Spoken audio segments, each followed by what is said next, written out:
The Texas Attorney General accuses two Denton ISD principals of violating election laws, and he's suing the school district. The case involves two leaked emails purportedly sent on school accounts encouraging staff members to vote in the Republican primary. So those messages also point to a scorecard of candidates on public education funding.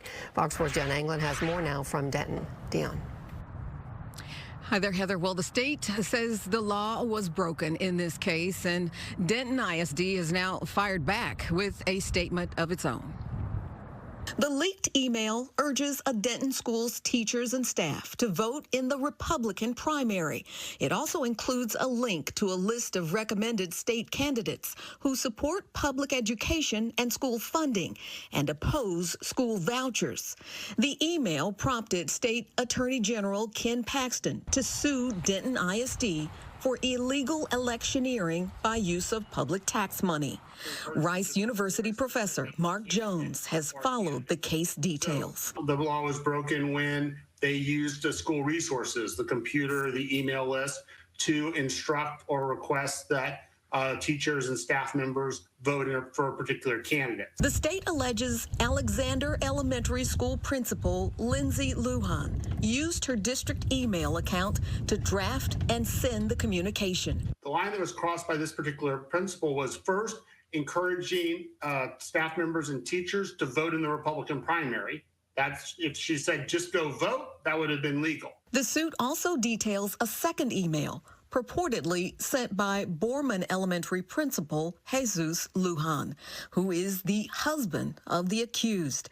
It was allegedly sent to staff members at that Denton school. The claim is that both egregiously overstep what is legal. Jones explains the state's action is a civil matter, and if the state prevails, it would then be up to the Denton County District Attorney to decide if criminal charges are warranted.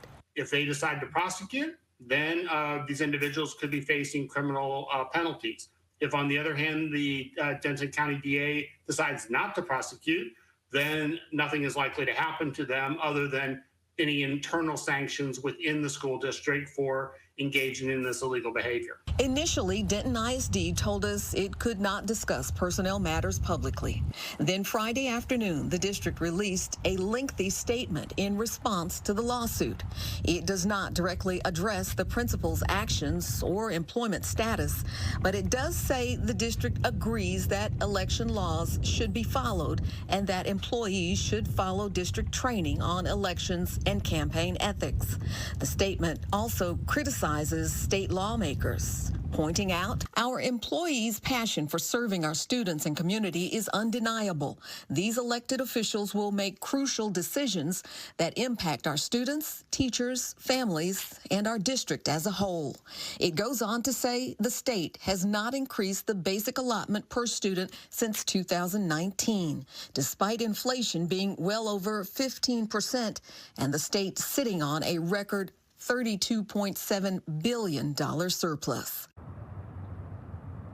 Now, the state is hoping to obtain a court order that would expressly prevent Denton ISD from engaging in the alleged illegal efforts to sway an election.